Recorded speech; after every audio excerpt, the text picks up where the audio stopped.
सुभान अल्लाह। ते बदल रहमतां दे छाए होए ने, ते बदल रहमतां दे छाए होए ने। ओ मैनू इंज लगदा ए जिवें आका जी आए।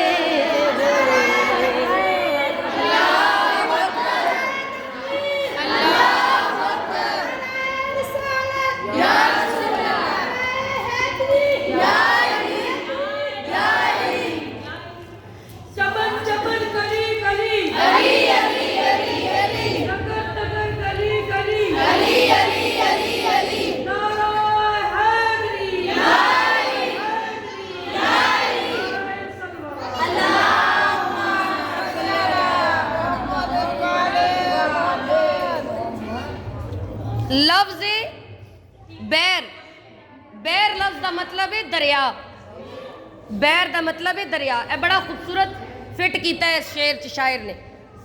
सरकार ने फरमाया कि तेनू कुछ चाहिए, क्या बात, तेनू कुछ चाहिए। कहन लगे सरकार मेरी तो इन्नी औकात ही नहीं कि मैं ते तुसी।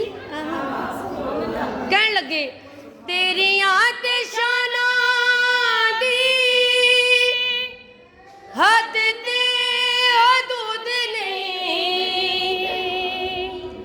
तेरे लायक तोहफा मेरे घर च मौजूद नहीं, तेरे लायक तोहफा मेरे घर च मौजूद नहीं। ओ मेहनदी तू अतावां वाला बैर सोहणिया, ओ मेहनदी तू अतावां वाला बैर सोहणिया।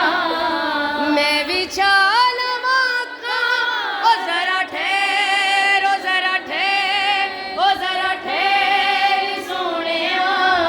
ओ कदी कुल्ली कदी कह दो मिलके सारे कहो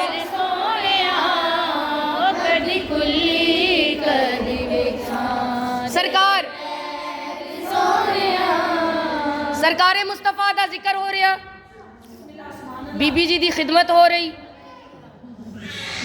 सारे बैठे हैं असी इत्थे, सैयदानियां बैठिया ने। हुण फिर वही कह रही अपना अपना मुर्शद अपनी अपनी गल। आका हुण किसे गली मैं नहीं लंघना,